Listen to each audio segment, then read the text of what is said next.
Hi, I'm Jim Shockey, and you should be watching the Crew Reviews.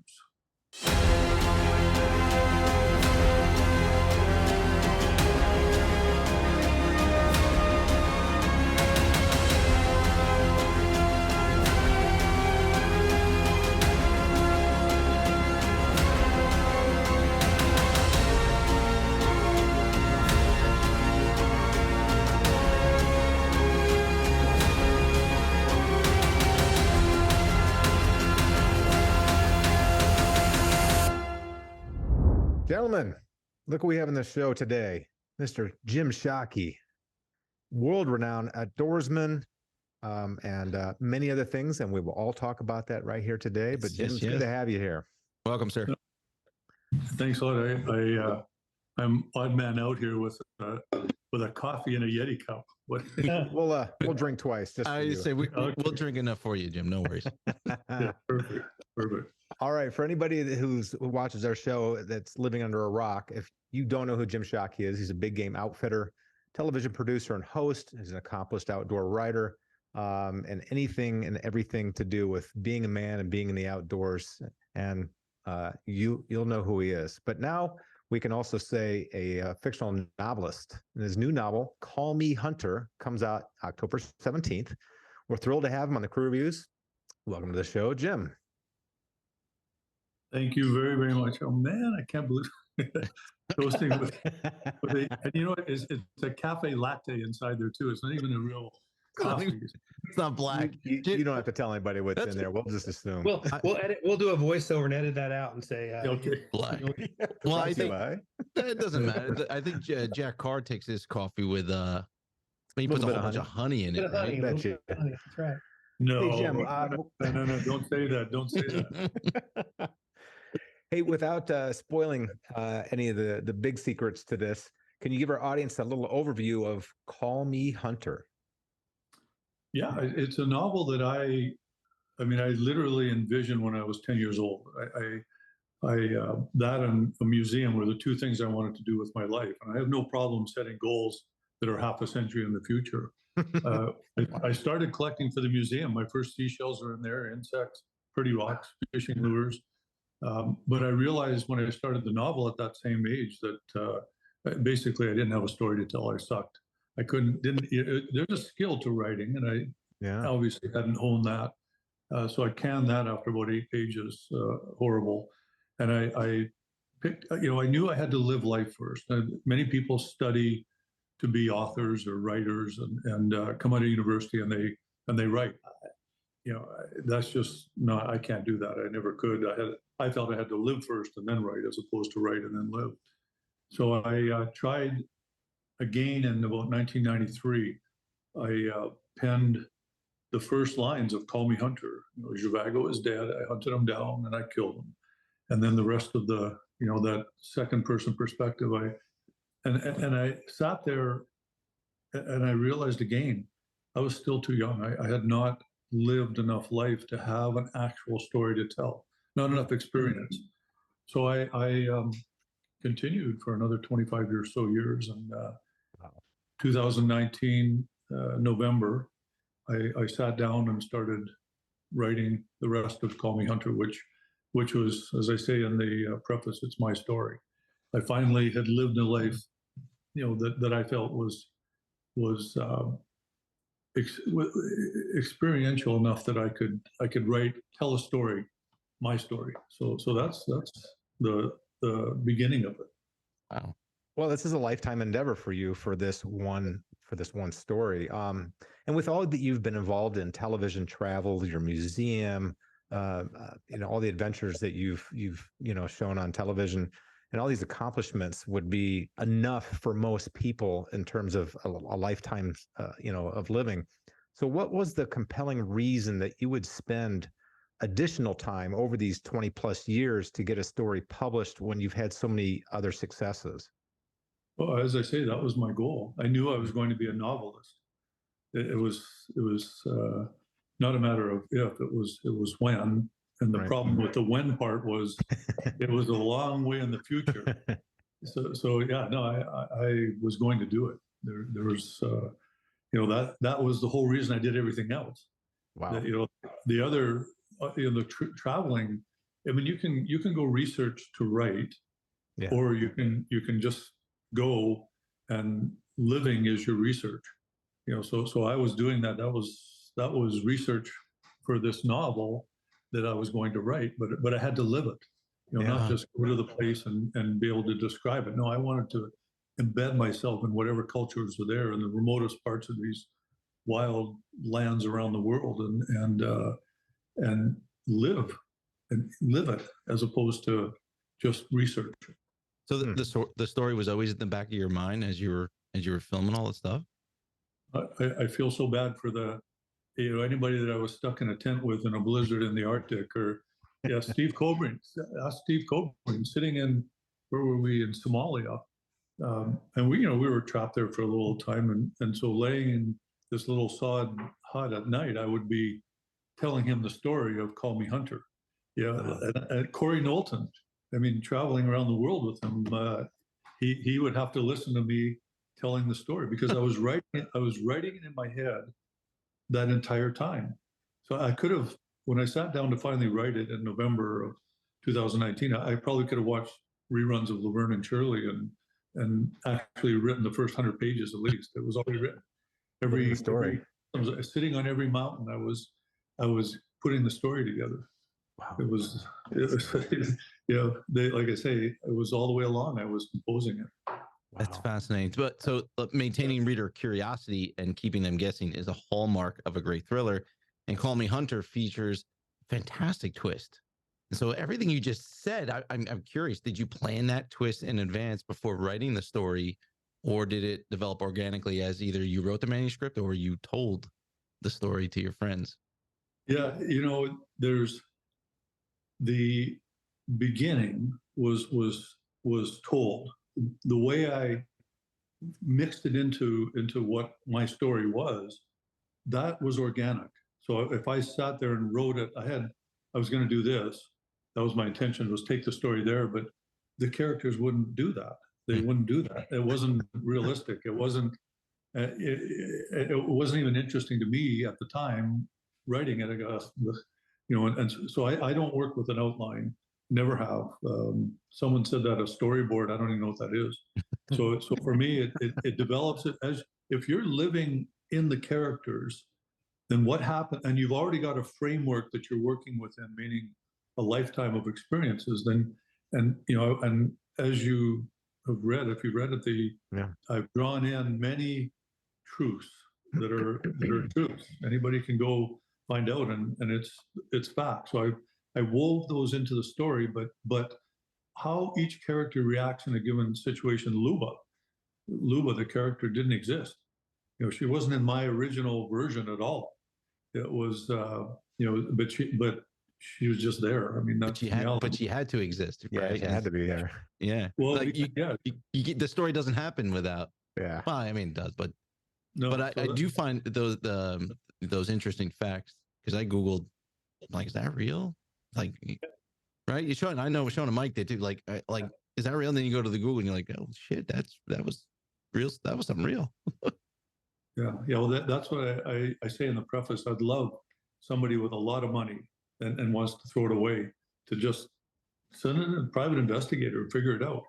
and the deeper they dig, it's like quicksand. I say the more you struggle against suspending your reality, the more you're going to sink, and until you really don't know what's real and what's not in that novel. Phenomenal. Well, Jim, this novel was, I'm not overstating to say, it's one of the most unique, surprising, and original thrillers I've read in a long time. And knowing a bit about your background, I might have guessed a different subject matter for your debut. I don't know what I would have guessed, but it would have been different. And you said you've had this idea germinating and evolving for all these years. Do you remember the first inspirational spark that drove it? Like, do you remember what set off the story in your head? Yeah, oh, sure I do, because you've read the novel. The young lad, Hunter, he gets taken to a child psychiatrist when he's 8 years old, grade 3, couldn't read.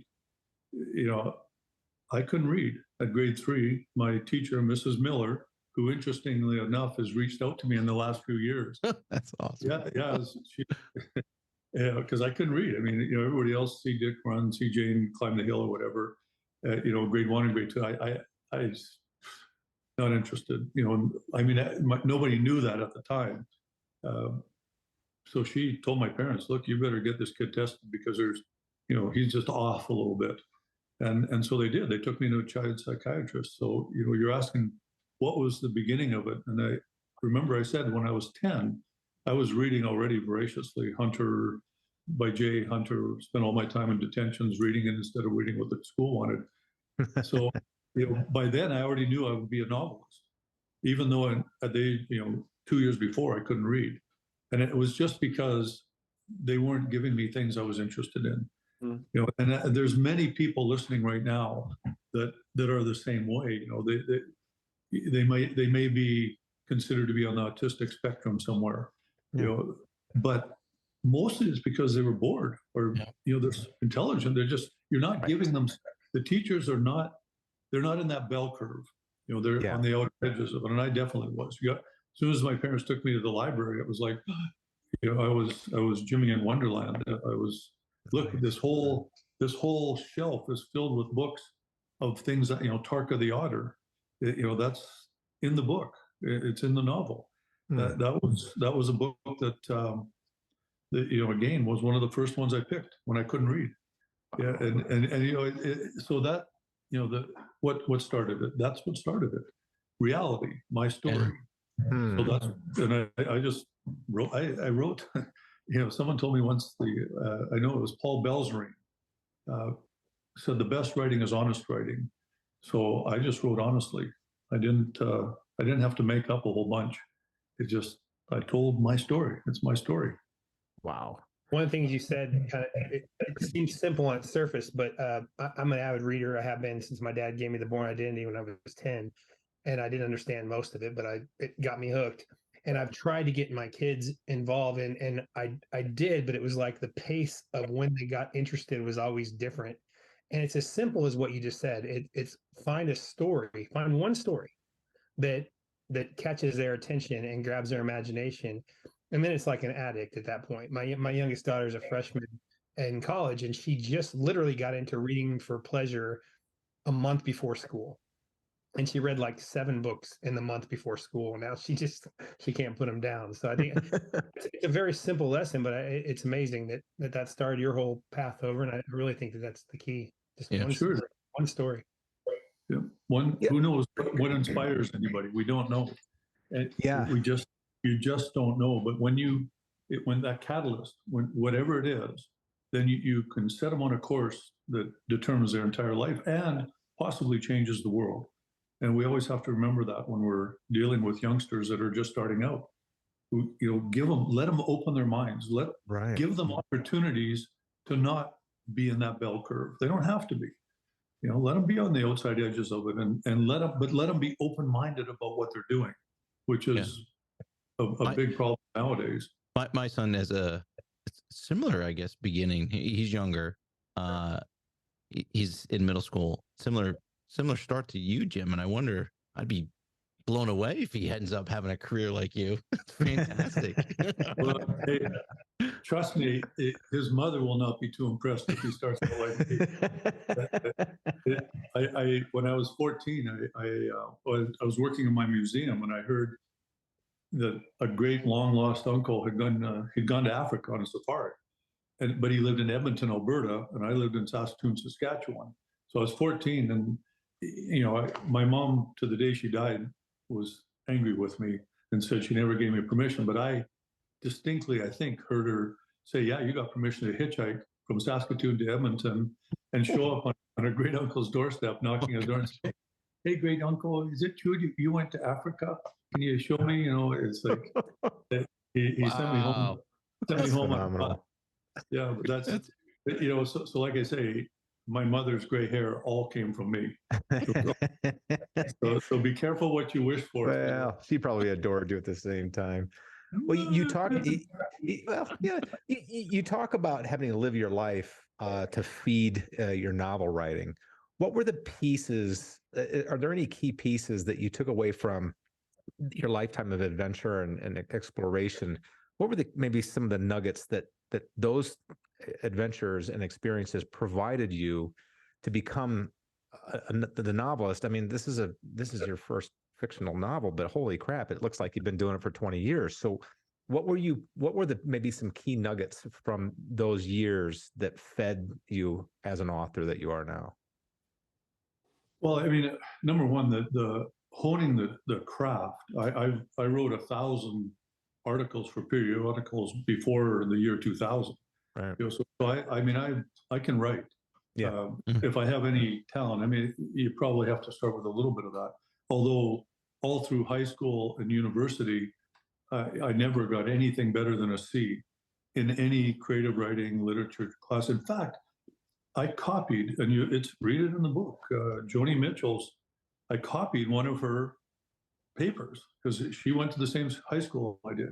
Wow. And only years before, and the teacher, Mr. Lowen, always kept the papers for all the years. So, you know, he gave me C, C, C, C. And so I said, okay, you son of a gun. And I went through all those old papers.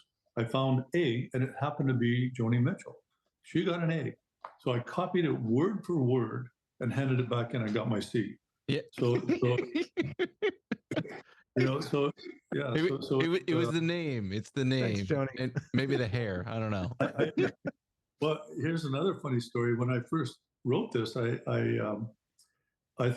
me, it's close to literature, and it probably could have been, you know, considered literature. There's many layers. You asked me, you know, the things that inspired me over the years. I'll get back to that to answer your question in a second. But this book is many layers deep. And I felt, okay, this is literature. The first 10 publishers that I sent it off to, they wouldn't read it. And Wow. they wouldn't even read them. They wouldn't even look at it because they Googled me. And you know, this is what they saw. And they saw that, you know, whatever followers on social media. And they said, this guy can't possibly write literature because he's, you know, whatever, a celebrity in his world, and look at him. You know, so that's where it all, you know, anyway, there's many layers of Call Me Hunter, which gets back to your answer or question. What I saw around the world was an amazing degree of intolerance in the world. And I also saw in this novel, Call Me Hunter, there's our world. And someone asked me recently, is our world real? Does it exist? And I said, yeah, absolutely 100% it exists. Look around you. Do you see any organizations that have power in this world, power over people, and they don't tell you everything they're doing, but the driving force behind it are the 7 deadly sins. I mean, you know, to covet, the Right. arbors, you know, this is 100% real. And the intolerance that I see around the world, where people have ideologies that they will not allow any, like the cognitive dissonance that is caused by hearing the truth from someone else, from someone who's intelligent, but it doesn't fit in their ideology. So they instantly hate. They have to denigrate it, put it down. They have to destroy it if they can. That's what I saw around the world. So that's one of the layers within Call Me Hunter that was very important to me. I flipped the stereotypes around. Yeah. And I've written this book to get into the world that doesn't necessarily see someone like me and you know what I've done in my world, my lifetime, as, you know, they see me as evil incarnate, and yet they respect writers, novelists. Okay, well, let's you know, and I said, let's throw a line over to that other side, and if you grab onto that line, then maybe that we can pull ourselves a little bit closer and hopefully start to tolerate each other's points of view. So that's what that's my underlying goal on this whole thing is to say, okay, here's a lout that has no higher sensibilities, that supposedly spits on the floor, is an inarticulate Neanderthal, and yet he wrote something that we kind of like, you know, or at least have to give some, you know, modicum of respect to, because it's you know, you've read it. Right. So I wanted it to come into their world, and I flipped the stereotypes. So I purposely created this cognitive dissonance in their minds. hunters are evil, Bambi killers ever since, Right. which is absolute crap, because I think it was written in the 20s by a fellow who was a hunter from Austria, but it got Disneyfied along the way and turned into what we know as Bambi today. Right. But I want them to look at this. Okay, animal rights extremist is the villain in this book, right? And the hunter is an anti-hero. He's a flawed anti-hero, but the protagonist is a young lady. So I want them I want to twist and force them to see a truth that may not fit with their ideologies. And that's the answer to your question. Around the world, this is what I saw: people that hate other people for no reason other than their right is not this person's right. Their wrong is this person is right. This wrong is that right is their wrong. It's a terrible thing. We all know inherently what's right or wrong. Every one of us innately knows what's right or wrong. Yeah. The rest of it is cultural perspective. So in my travels, over 300 days a year for 20 years plus, and over 200 days a year before that, I was a peregrinator. I went around the world, and that's what I observed, was how intolerance causes this ideological divide between people that are, I see both sides. I'm objective. I come into this place with you people with no preconceptions whatsoever. I eat your food, dress the way you do. I'm embedded with you, and I want to learn. And why is it this one hates this one? You're both intelligent. You're both smart. You're both articulate. You have valid opinions, which means there is no right or wrong. It's cultural perspective. Okay. So Yeah, that's what Paul McCartney. I wonder. Maybe it's a big goal, but it's what I'm hoping it will do, is create some tolerance. I'd be curious to see like a year from now, after people have digested it and commented on it and reviewed it, and see, come back and talk to you and be like, were you successful in that? Bridging the tribes, because we're all stuck and cornered off in our tribes and throwing rocks at each other. It's absurd. There's one reviewer I already saw that they read up. There's a fictional character in yellow, and she's judging one of her workmates, and Scott, and calls him an insipid, gender confused millennial with a man bun. And I know who Scott is because it's my story. So I know what happens. And the whole point of all of this is to take people down a road and then bang, hit them with it. Right. But this reviewer, they said they read up to that point, gave it a 0 or whatever on the reviews, and said, I will never read a book that has it. It's a fictional character talking about another fictional character. They don't even know what happens. They don't know if the fictional character actually was wrong in judging somebody. Oh. So this is how bad this divide is right now. When you won't even read a book, holy cow! Can't get out of their own ways. Yeah, can't get out of their own ways. So Jim, Call Me Hunter it's a unique story that encompasses various thriller elements, including the presence of a deep state conspiracy. There's celebrities throughout. There's murder. There's evil. However, it also delves into the realm of art, particularly priceless art. In your personal life, you're known as an avid collector of art with a focus on tribal and ethnocentric artwork. So can you share some insights about the amazing collection you've curated at the Hand of Man Museum? Sure, yeah. It's a 17,000 square foot.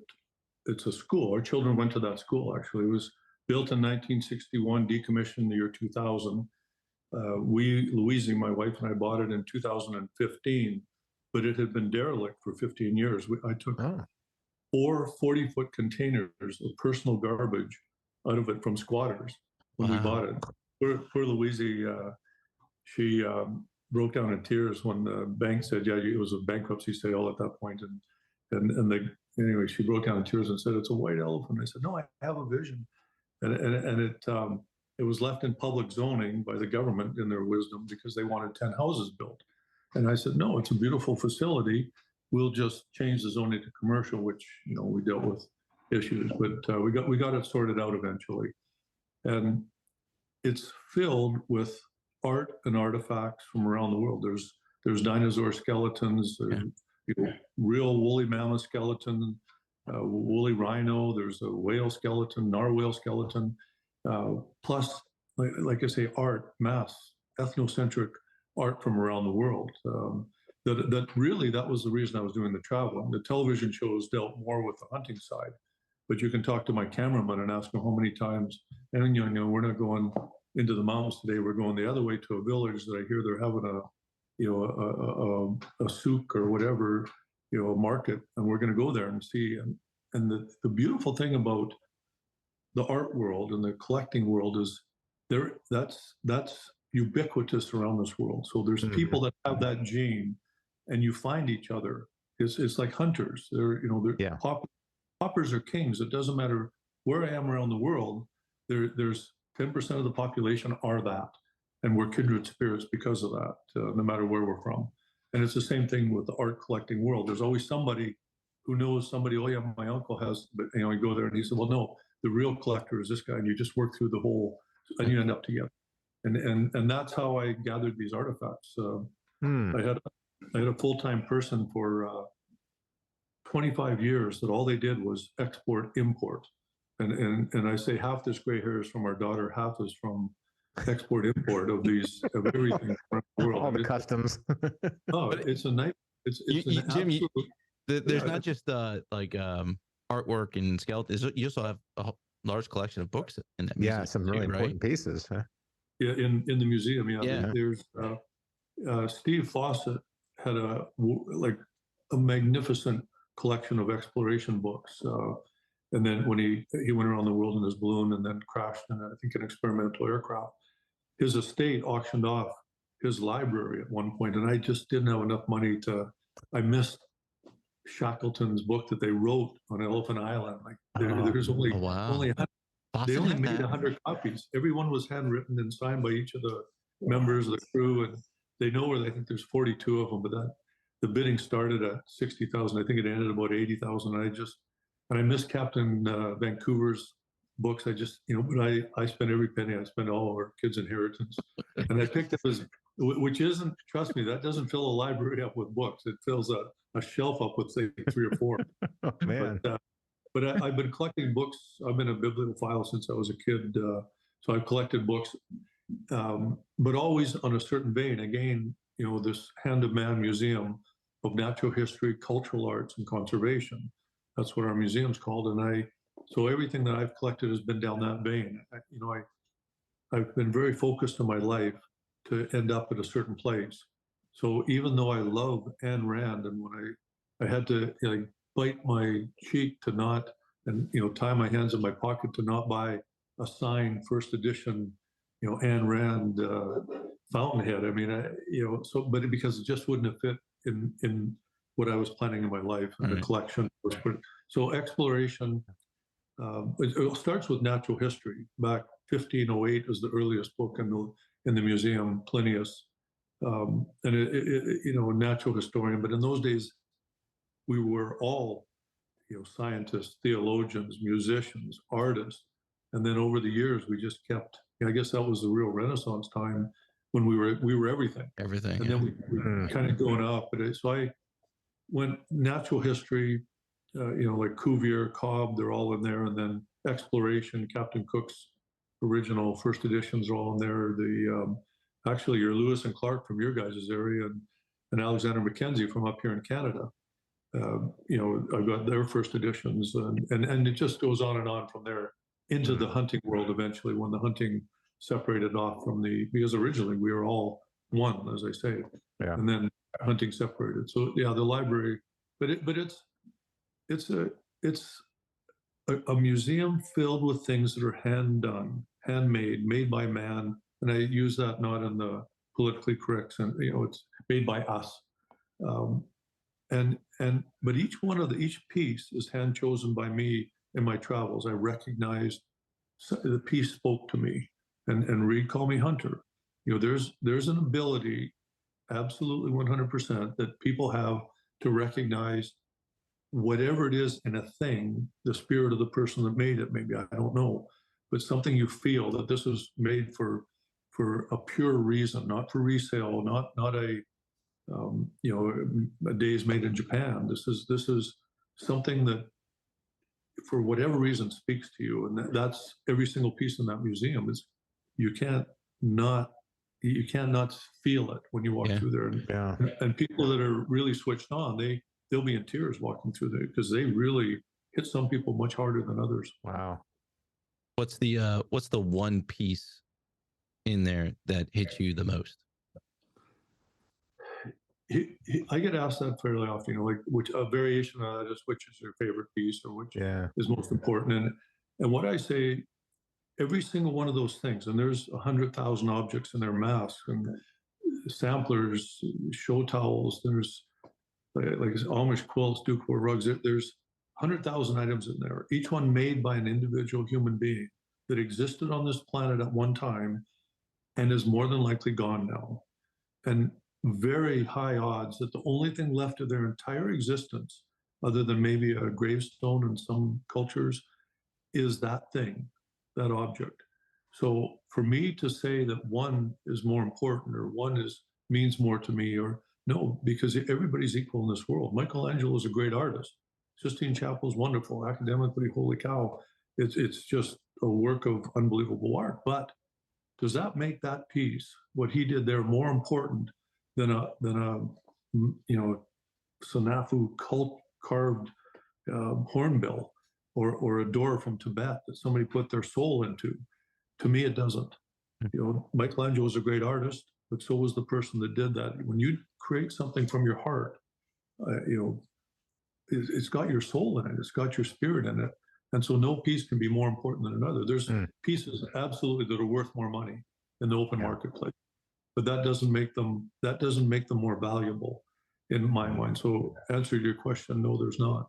They're all equal in my mind. Love that perspective. That is totally the answer I expected from Jim Shockey. Well, earlier you were talking about perception. I think you said what was the term you used? Inarticulate Neanderthal. Neanderthal. That, ironically enough, that was the original name of our shows. You guys are drinking bourbon. That's sophisticated. Sophisticated Neanderthals. Homo dirty glass. Homo erectus. Well, no, anyway, drawing sort of on the parallels of your background in the outdoors, and I was thinking about your book and the story. What aspects of hunting animals or tracking animals translate to the hunting or tracking of man? Well, it's the exact same skills. It's exactly the same.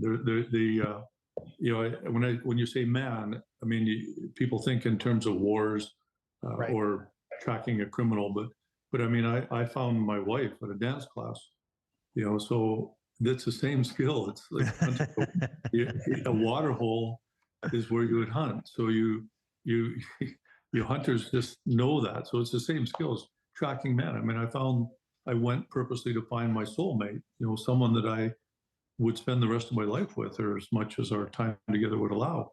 And so it's the same skills. It's tracking man, but in this case, a lady. It's just, I guess it comes down to common sense. Really, truly common sense and being observant in what you see around you. That bent over twig, points the way to something passing. Where if you're observant, you see it. If you're not observant and just kind of through your life, you don't see those kind of things. So it's not only tracking man. Those are the exact same skills as, go with a bushman in Namibia in Bushman land and watch those guys work. It's outerworldly what they can do. They watch the soil, the oxidization in the soil.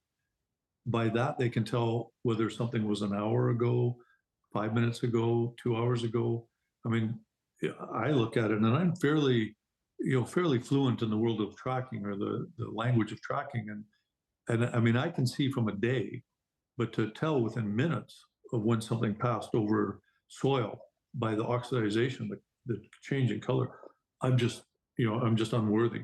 So those skills they translate obviously in the direct, direct realistic way to tracking human beings. But I think there's a bigger skill involved with the hunting that translates into being a human, and that's predators and prey. I mean, look, you want to see hunting going in action, just go down to Wall Street and watch these guys. I mean, they make you know, a lion tearing apart and eating it alive. A Cape buffalo looks like a kindergarten kid. Like you know, they're sophisticated predators, and Yeah. so all this, the hunting translates to everything. And again, Call Me Hunters is it's a metaphor for all of that. You know, this world, Right. and they, yeah, and you know, a lot of people don't, they're not realizing their potential, and they feel empty doing that what they're doing, because they're kind of paying homage to what brought them to the dance, which every one of us listening right now, and every one of us that hates us listening right now, is here because their antecedents were great hunters, the best of the best. They survived. They ran away when they needed to run away. They, you know, provided when they needed to provide. They were hunters, and so the people nowadays are living in these worlds that are, they're constructs made by modern civilization and our culture, you know, our society, and saying this is. So they're using the skills, but they feel empty about it because it's not really truthful to what they're feeling. And if they ever go in the outdoors and get the fresh air and listen to the coyote wind in the morning and see the sunrise, and not in a park, not in Yellowstone, but actually in the wildlands, and then listen as the gray dawn, you know, the chirping of the birds starts and the daylight animals start showing up, and they hear a chirring of a squirrel. That's something that's a beautiful, well, it's touching their ancestral soul. And that's what they can't do using these same hunting skills on Wall Street. But back to your question, yeah, the skills are definitely, they translate into every single thing we do every single day. I you love kind of that just answer. yeah, you just touched on it too, in that it doesn't seem as prevalent nowadays. And this is just from my perspective, but you know, I grew up hunting and fishing, and that was part of the, you know, family dynamic that I was involved in our community. It doesn't seem like it's as prevalent now as it was 30, 40, 50 years ago. Do you see that as, is that just my perspective, or do you see that the culture of the outdoors and exploring and getting in touch with your, you know, the DNA the hardwiring that we have from our ancestors, like you were just describing, do you see less of that nowadays because of just where society has evolved to? No, I mean, well, first of all, society has not evolved. Your genes are virtually identical, and everyone's genes. I don't care if they're a vegan or, you know, a straight carnivore diet person.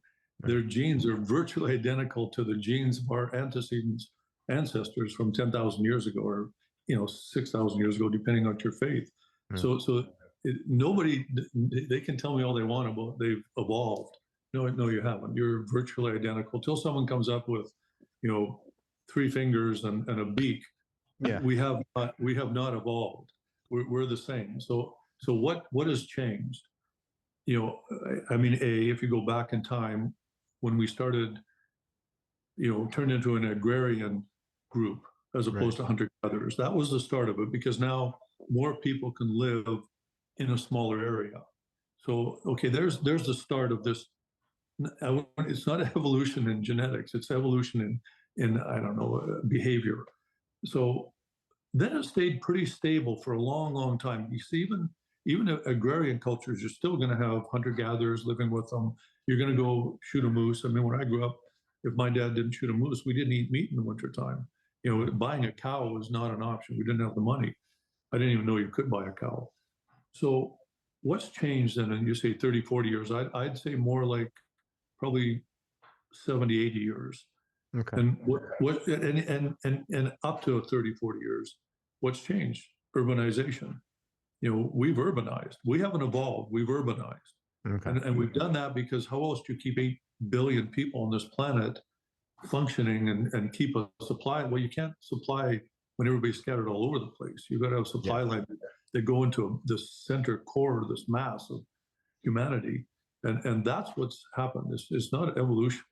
It's a change in behavior, and it's urbanization. And COVID, actually, you know, believe it or not, or whatever you want to believe it, it's irrelevant to me. But what COVID did was it shook up that foundation. It shook up the idea of urbanization being the way to be in the future. Yeah, there's risk. It turned those 20-story apartment buildings into prisons. Right. And eventually, if this truly was a pandemic, if it truly was what nature will do, nature just does this. Change. Nature is maximum randomness. It's change. It hates things being organized. It's in the book. It's in the novel. Tell Me Hunter. It will change it. But this wasn't the big one. I talked to Joe Rogan about this years ago. People were saying, "Oh, you predicted it." No. I predicted a totally something that's horrific beyond imagination. Yeah, 40, 50%. Yeah, this was a shot across the bow. Yeah, this was a warning shot, but it showed people wow, I'm not actually as secure as I think I am. This is a prison right now, but if this gets worse, it's a tomb. Yeah. And everybody out in the countryside is doing great. I mean, I didn't change my lifestyle. right. Virtually, I went out fishing and hunting, doing what I did. Jim, I think we're in the urban settings, and I live outside Washington D.C., so it's very urban in this area. 3 days. I think we have 3 days before if stuff were to just stop, like food's not getting shipped or whatnot. 3 days before your neighbors try to break into your house and steal your food, shoot you, kill you, whatever. Yeah, and this is, I mean, we're talking an apocalypse now, but. Interesting story. I was Tim, our son-in-law, was telling me he was at a block party in their area, and there's one guy that's a highly trained warrior, and all the people on the block were saying how they stored up this much food and they got this and they got, and they asked him, well, what do you got? How are you prepared? He said, I'll just take what you got. When we're talking the end of the world ahead of you. Everybody that's so civilized will realize how unevolved they really are. Yeah. No joke. That's right. So I just observe, and I'm not laughing at it, but I'm entertained by how people are so right, and it's like, talk to me in 10,000 years, and you really want to know the truth. Talk to me in 100,000 years, 1,000,000 years. Talk to me. We can't even fathom 100 million years. We can't. Our brains don't even function like that. We think climate change, 40, 50 years, 100 years. We're not looking. It's like we've forgotten the last ice age. Are you kidding? And the one before that, and the one before that. Of course, there's climate change, and I'm not saying we're not part of it, and we're not. But I'm also not saying we're not instruments of nature's change. Maybe that's what we are. Remember, nature does, unless we think we're above nature. And it's really that's key. There's an arrogance. Yeah, there's a lot of hubris in that. To believe that we can end the world. I mean, honestly, there's an arrogance to believe it because the planet has a lot more survivability than we do. You can't destroy energy. You can't. Biomass is going to be there, or whatever. For as long as, unless we, I mean, catastrophic. Again, just beyond it ends planets. I mean, watch Star Wars. I mean, it's. All the science fiction guys have predicted that stuff forever, but no, we're not a cosmic event, but we sure think we are because we're so smart. And like I say, I get entertained when I hear people. I mean, I grew up with, they were predicting the next ice age in science. Yeah. I was literally worried about it. And once you hear someone crying wolf so many times, you just kind of go, they're getting funding for projects and their mortgages. Follow the money. Yeah. So maybe I'm cynical, and there's people say that he's a non-believer. What's the word for it? Denier, climate denier. You're a climate denier. Denier. Yeah. It's like no, I'm not. Just talk to me in 10,000 years. And then we'll have a lot better idea of what was going on right now. Yeah. But I'm not. When I was a little kid, I wanted my parents to buy a flamethrower because I was so afraid of the ice age. I'm like, hey, if I have a flamethrower, I could get out of the house and. You're actually showing your age. You're old enough to remember this. Yeah. But youngsters, I was on an airplane. Boy, what was this? Probably 10 years ago. And it was right in the middle of the Al Gore stuff. Global warming at that time, and this. Right. Poor little girl was so it was ruining her life. She was so worried about the world ending from global warming. Now that didn't work out so good, so they changed it to climate change. And I'm not a denier. I'm saying, of course, there's climate change, and I'm not saying we're not a big part of it. Maybe we're a huge part of it. I'm just saying that nature does what nature does. Yeah. Equilibrium. And we're part of nature. We just, again, you said it, are we so evolved? No, we're just animals at heart. And again, read the book. It's all there. Yeah, that is. So, Jim, you're undoubtedly a dedicated storyteller. Anyone who's ever seen one of your television shows knows that. However, venturing into the world of fiction, novel writing, and the publishing industry presents its unique set of challenges. Along this journey, did you encounter any particular obstacles or issues that left you simply just shaking your head in disbelief? You think? I think it's unnecessary. Yeah. I think I wrote War and Peace. Like, I think, great American novel. And try and get anybody to read it. I mean, it was astounding to me. Now, I don't know, maybe it's arrogance, but I think it's what I wrote was good. But try and get someone to actually read it, and try and get an agent. And you realize quickly you need an agent before no one will even take you seriously. And the option was to self-publish, which, honestly, I have the money to do that. And honestly, I'd have made a pile more money self-publishing, because, I've got a big enough following that no I could sell it. Yeah. No, it would have been easy to do. But as I said earlier, that would not have given it would have come in with a lack of respect, self-publishing. So I needed to go through this process that I just look at as God, I can be a publisher myself. Like, I can publish it and I can actually distribute it, but I can't get it into Barnes and Noble, and I can't get it into Chapters. And it's Amazon even as a costly process.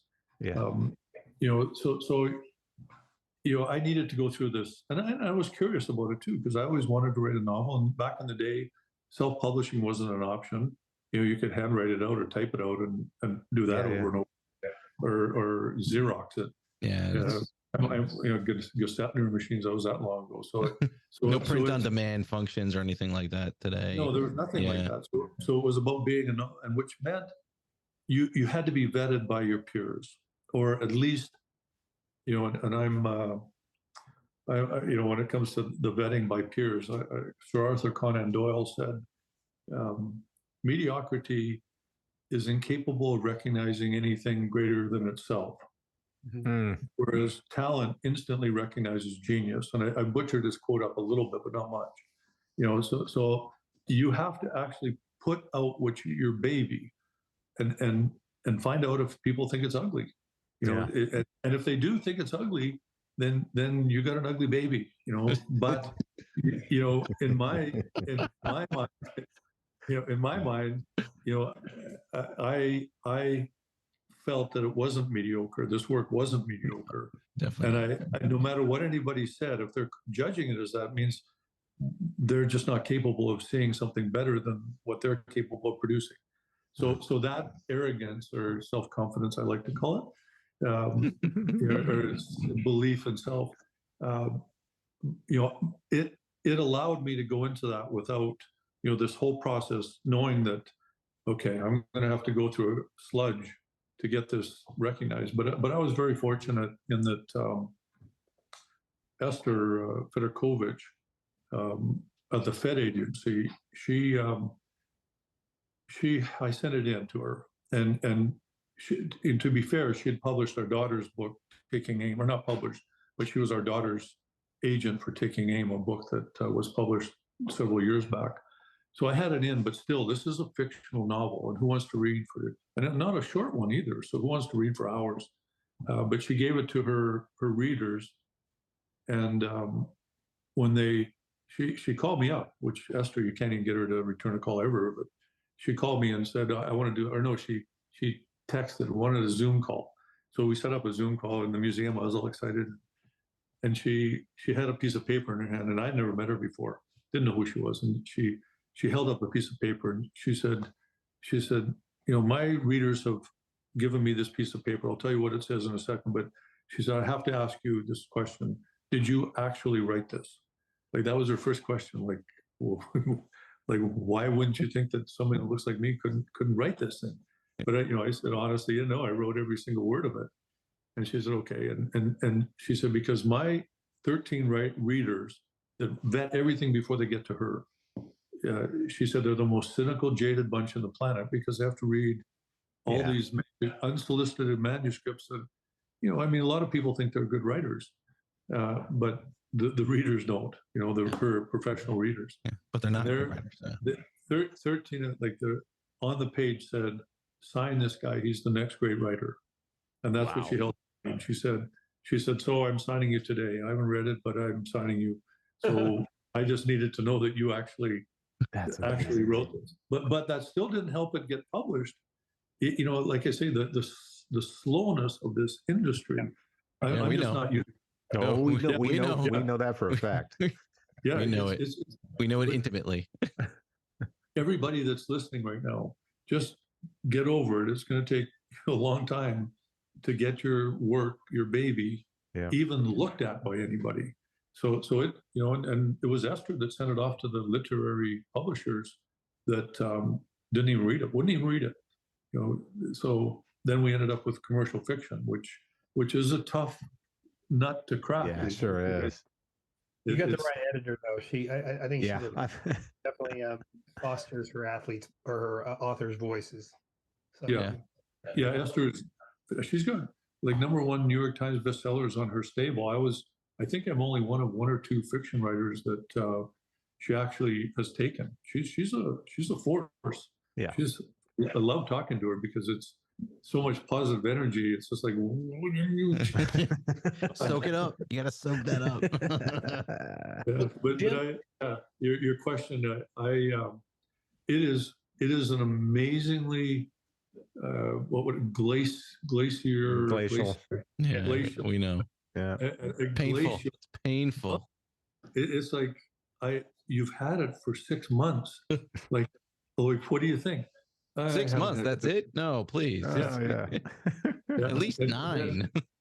The best part is hurry up and get it to me. Oh yeah, okay. It's going to sit on my shelf for all that time. Yeah, exactly. I mean, Emily Bessler too. I mean, trying to get. I worked every single connection I had. It was finally Jack Carr that you know, his word was enough to get Esther or Emily to read it.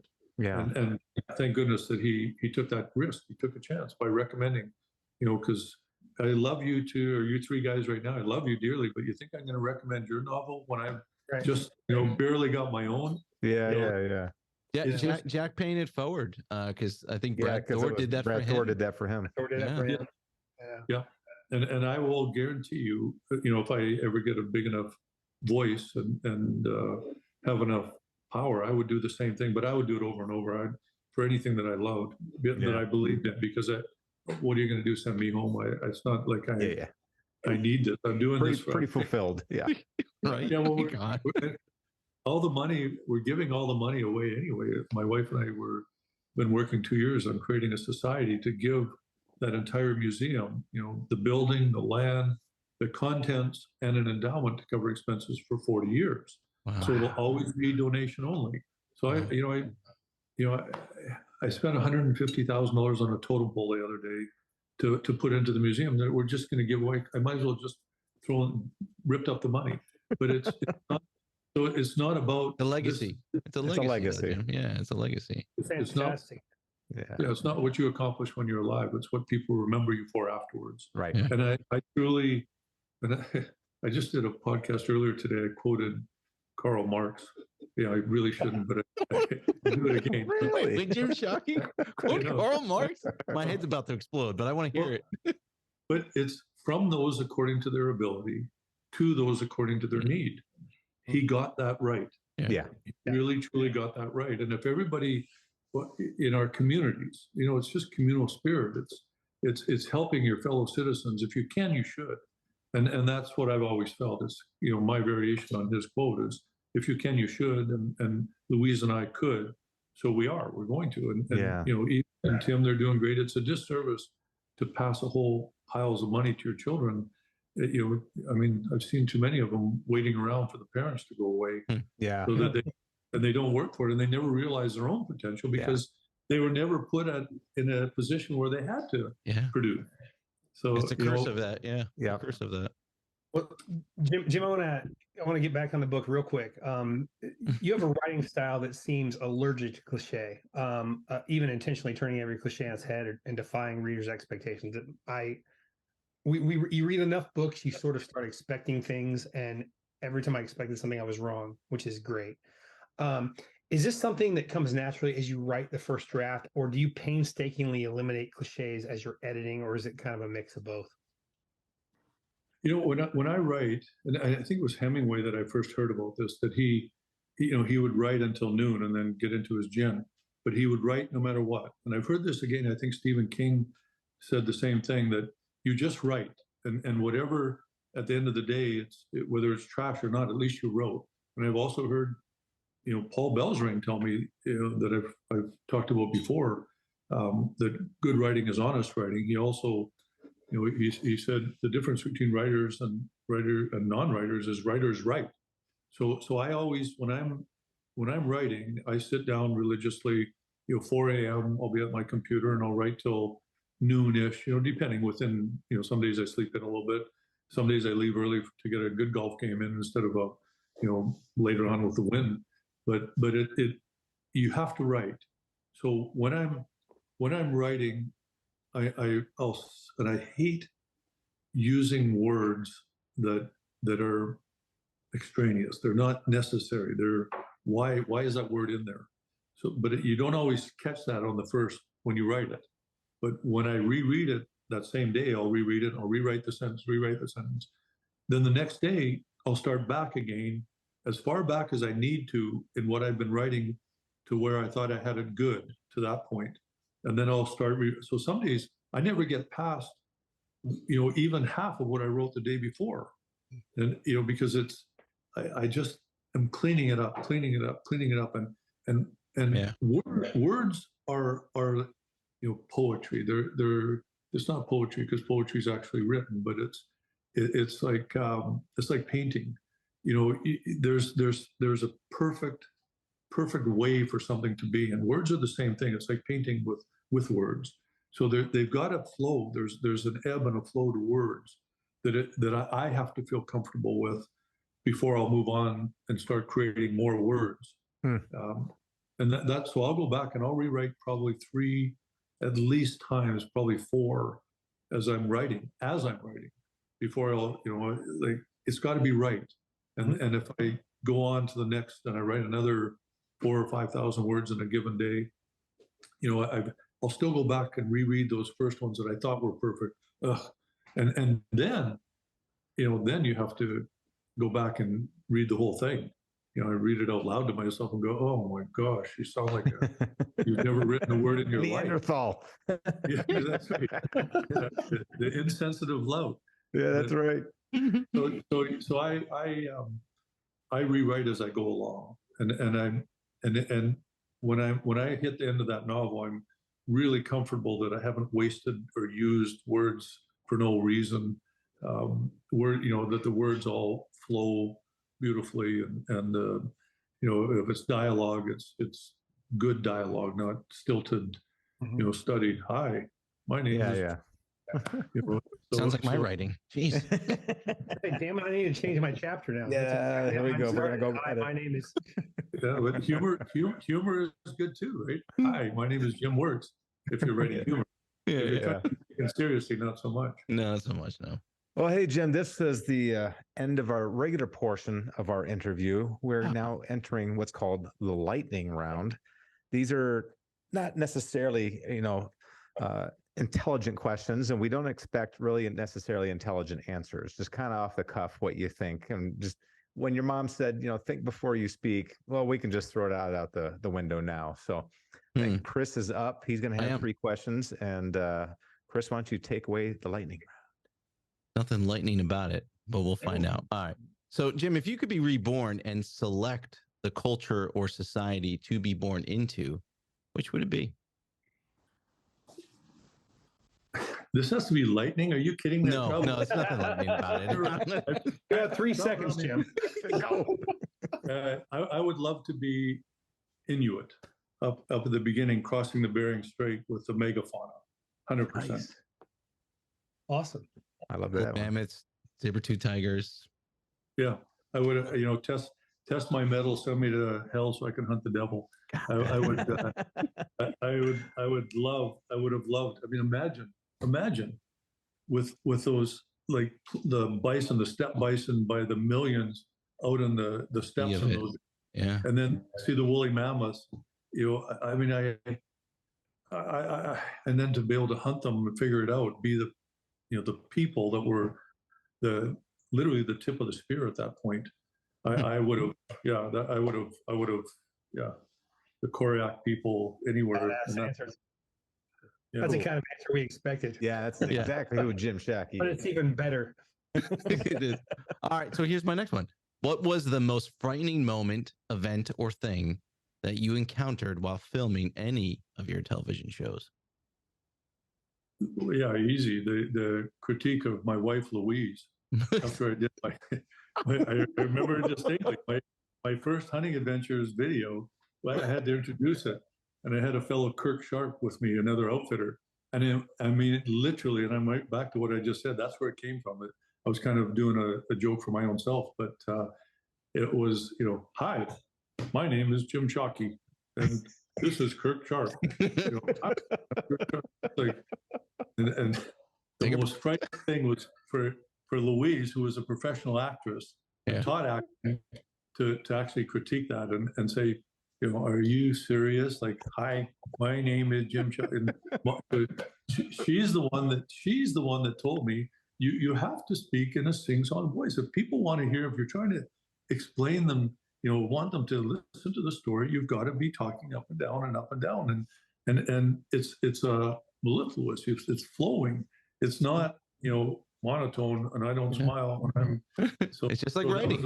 Just like writing. Yeah, that's funny. This is comforting to know that we all married the same type Oh woman. my god! Yeah. And we learned that lesson on this show about mom. Yes. As far as the frightening, I don't feel fear when I think it's a wasted emotion, and in the moment when you have to react to something, you cannot feel.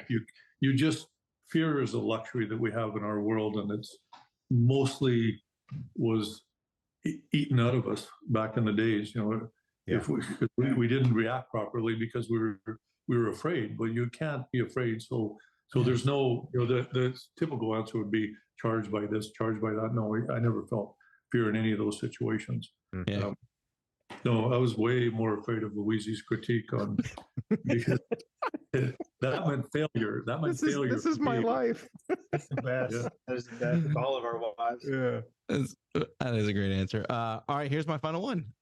Jim, how much would you have paid to enter into a ring and wrestle a muzzled black bear? Non-muzzled. Non-muzzled. Okay, non-muzzled. No, I can. That's an easy answer. I would not only have not. I would paid zero, but not only that, there's not enough money in the world to make me go do that. I mean, I just. Cheers to that. Yeah. Sean, do you want to explain? So, Sean, Jim, please, Sean. Jim, at the 1993 Boat Sport and Travel Show in Indianapolis, I was there with my friend's dad, and we walked by this ring, and there was all this commotion going on, and we saw what was going on. It said, "Pay $25, and if you pin the bear, you get $25,000." Pay $25.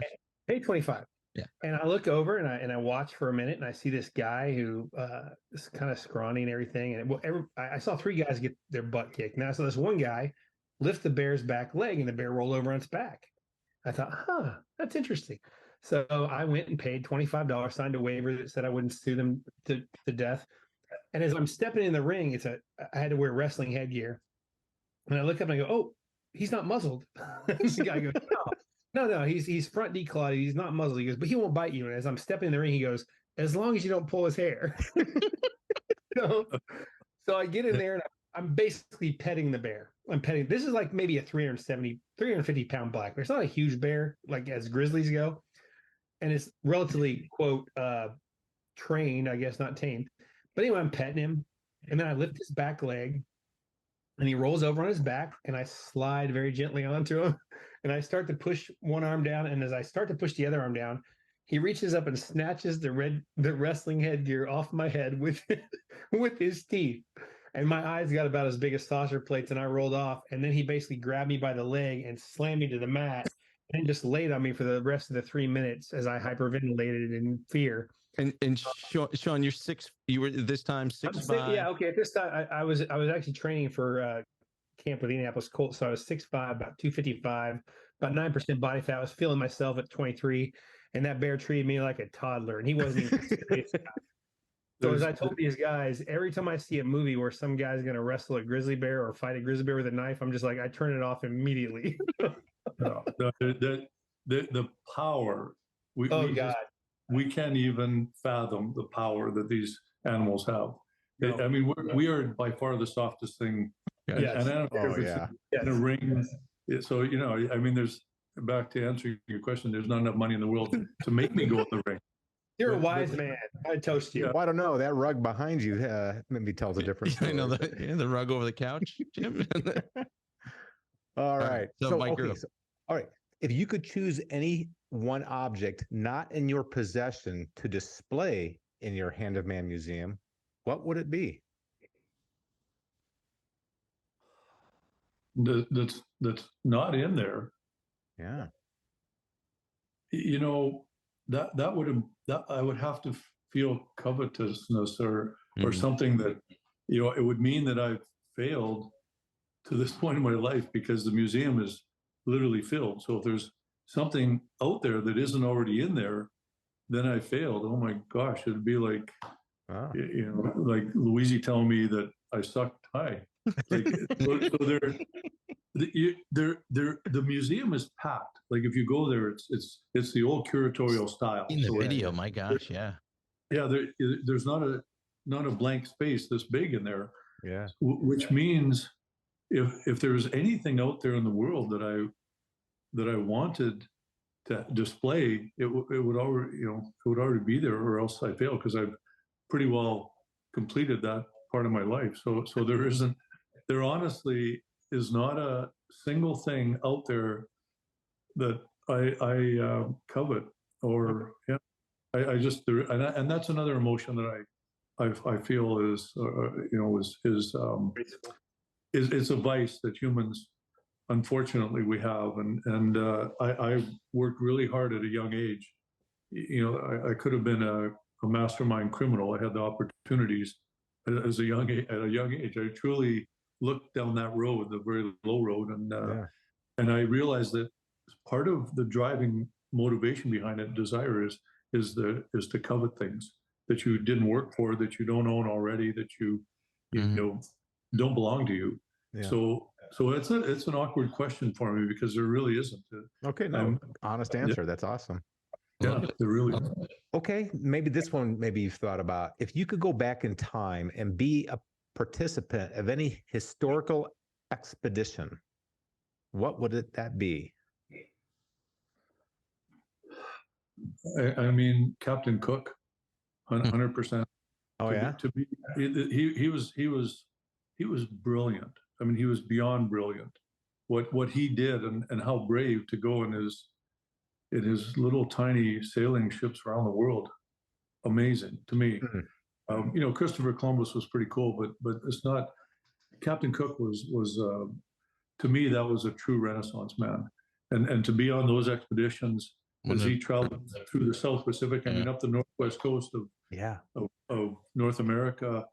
I mean, the guy, he was there at the start of European colonization. You know, right. He discovered it. Now, the result was terrible. Sure. You know, really, truly terrible for the indigenous cultures. So I would have liked to have been with Captain Cook with today's knowledge. Yeah. Of diseases and right. Obviously. You know that. So I caveat it with that. Yeah. You know, okay. But to be on the beginning, the beginning of that, you know, world exploration by European, you know, civilization. Right. Amazing to see it for the first time. The world to see the world for the first time. Yeah. Pretty cool. Yeah, I would have been over the moon happy. Okay. My last question is this: is that, and it's purely an opinion. Obviously, there's no right or wrong answers. But who, in your mind, is or was maybe the most important naturalist in our history? Well, I mean, Darwin. You know, for him to figure all that out, I have.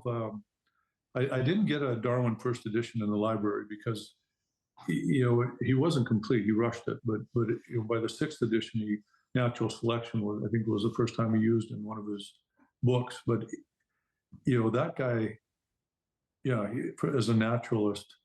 But I mean, there's so many. As I already said, Cuvier and Cobb. These guys were all. They were, again, brilliant in what they did at the time with the knowledge they had.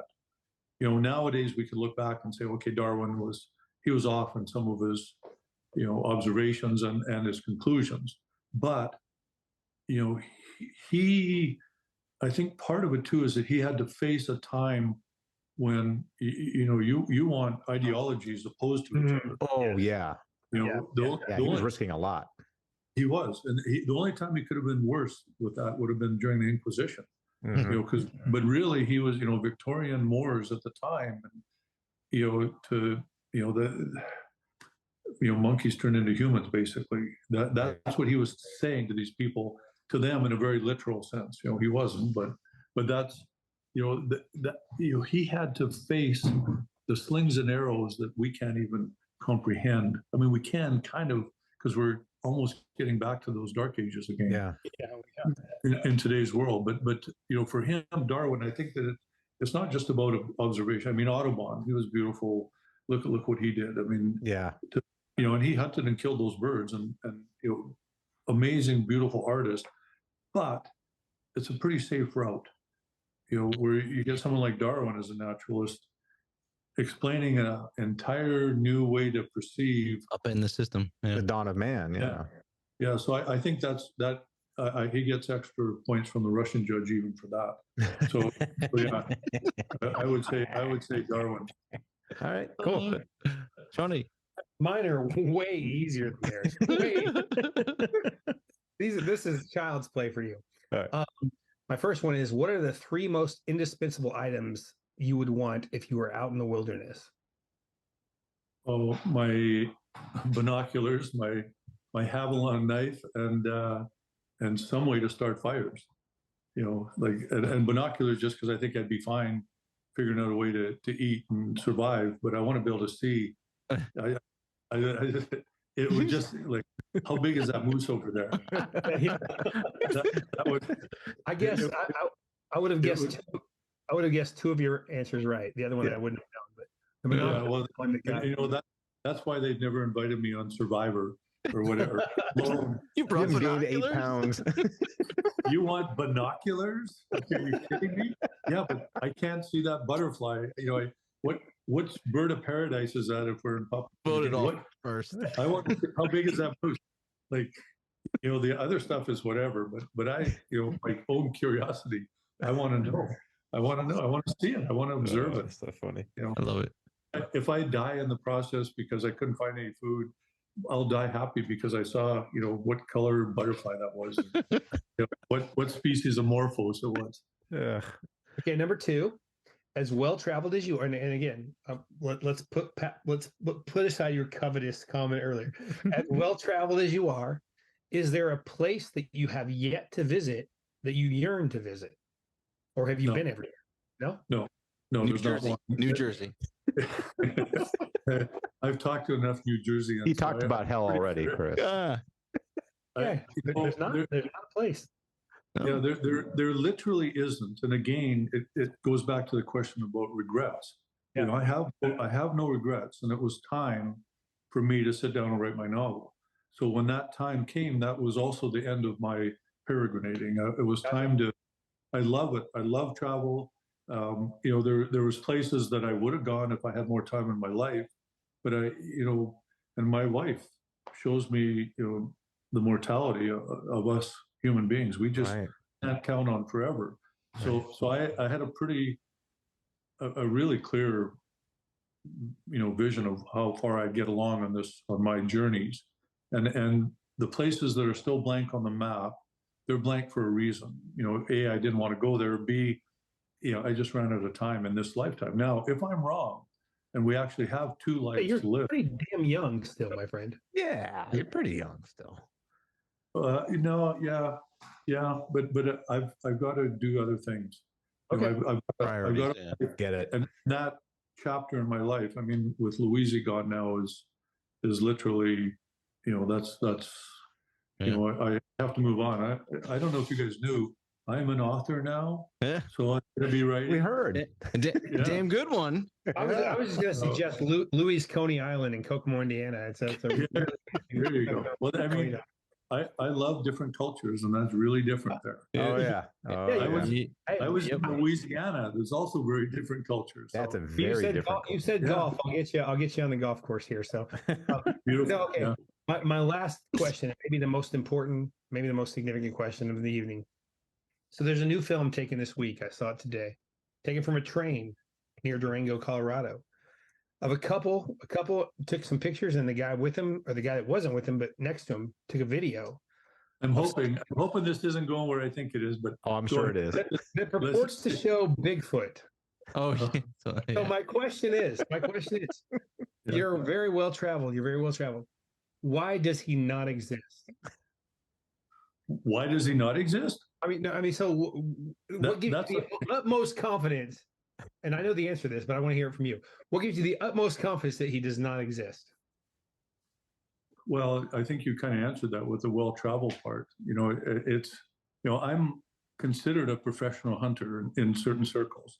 So I've spent a lot of time. A little bit, yeah. Every circle, like a little bit. I don't know. Yeah. So, and I've been asked this question before, obviously, because the Bigfooties, I guess, if they're called Swifties, they're Bigfooties. we're called Bigfooties. So, That's a new one. there's people make a really good living at telling other people that Bigfoot exists, or Yeti, or abominable snowman, whatever you want to call it. But I've been all through the Karakoram Range, the Palmyras, the Himalayas, the Kokshel Mountains of the Sun. I've been through all these places, and unless Bigfoot and the west coast of the most wild west coast, untouched by the ice age, even the Brooks Peninsula on Vancouver Island, and I'm a hunter, and we talked about tracking earlier. Yeah. Unless Bigfoot can fly, which I'm not saying he can't, but unless he can, he doesn't leave any tracks. He doesn't leave any sign. He doesn't leave any. Yeah. There's no sound. There's, at least in my limited experience. Now, I was not on a train in Colorado with a video camera handy and happened to see Bigfoot as I went by. To up by the. Very compelling. I saw somebody with drone footage. I somehow it I ended saw up. I saw that. Yeah, and it's like, yeah, okay, but okay, why haven't I seen them? Right. And I've been, and there is no sign. I can tell you if there's bears, if there's cougars. I can tell you if there's rabbits in an area. And unless I've never been if he only lives by train stations in Colorado, but okay, here, now I'm going to caveat this because I'm going to make, there's a lot of, as we said earlier, about tolerance. There's a lot of people that believe in it that are very smart people. And a lot of people are making money at it too, which is wonderful too. In fact, I was even asked to do a Discovery Channel show as the host of Finding Bigfoot. My wife would have watched it. I was going to ask you if you had been asked that. Yeah, I have. Yeah, I have. But I am kind of believer in the truth. So what I see is I'm going to tell the truth, and that's not always what they want to see. If you fall off this boat as you're crossing a river, it will make good TV. Well, that's great, but that's not what I do. And I think I built an entire career, a reputation around telling the truth and always being honest. But again, back to the tolerance part, every single place I've been to around the world, the legend exists, right? The legend exists. Right. So there's, who am I to judge whether it exists or not, because in my limited experience, and no matter how much I travel, no matter how many days a year I spend out in the temperate rainforest of the West Coast, where he's supposedly that's where he lives. It doesn't matter how many days I spent out there. It's only one person's life, and yet there's all these cultures that have the legend of Bigfoot, Yeti, abominable snowman. Who am I to say it's not true? Other than you ask my opinion on it. My opinion is I have never seen sign of it. So in my opinion, unless it flies, it doesn't exist. That's my opinion. On the other hand, I also recognize that there's very smart people that believe it does exist. And apparently there's footage at a train station now that proves it. So not a train station, from a train. He's going to A Basin for some snowboarding, and we're getting some snow now. No, it's funny because every year there's new species developed, but most of them are like 4 inches tall or like or somewhere else, not 8 feet tall. And in the ocean. But no, the latest argument is that he's an interdimensional being. Oh. That's why I catch it. It's climate change. That explains a lot. Hey Jim, it was wonderful talking to you today. Call Me Hunter, your debut fiction novel, Amazing. Unbelievable. And I think that your idea that living your life before you wrote really hit home here, because this was a unique read, and we all read hundreds of books a year because of what we do, and this was really a beautifully done, unique story that I can't wait for other people to get their hands on this. So thanks for coming on the show. Really appreciate it. 17th, right? October 17th? 17th? Yeah, on this coming Tuesday, yeah. It's going to be right. Cheers. Well, hold your breath, people. Here he comes. Yeah. Shockey, and this won't be the last one that he's writing, that's for sure. No. So cheers to you, Jim. Thanks for coming Cheers, on the brother. show. Thank you, gentlemen. It's been a lot of fun. Awesome. My peers, love it.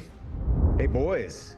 Yes. We had the Yeah. incomparable Jim Shockey on, and his new book called Call Me Hunter, 40 years in the making, or 50 if you really count the actual days. But anyway, he's a fascinating man. He's traveled all over the world, visited all the cultures out there, and he's used all that experience to weave into a fictional tale that really defies a lot of the stereotypes of the genres that we're heavily involved in. So folks, please do yourself a favor, read Jim's book. It's unique, it's compelling, it's got massive twist. You don't see a lot of things coming, and we were really excited to have him on. I've been a fan of his for years with his television work, and now I'm a big fan of his writing. So boys, Yes. John, Chris, come back on. Come on. We are. Bring up We the are. camera. Bring it up. Click. Right here. click. Right here. Oh, they're We're here. all here. All right, folks, you just have my face, which is reason enough to drink. So No, you're not. You're not. And there you go. thank God.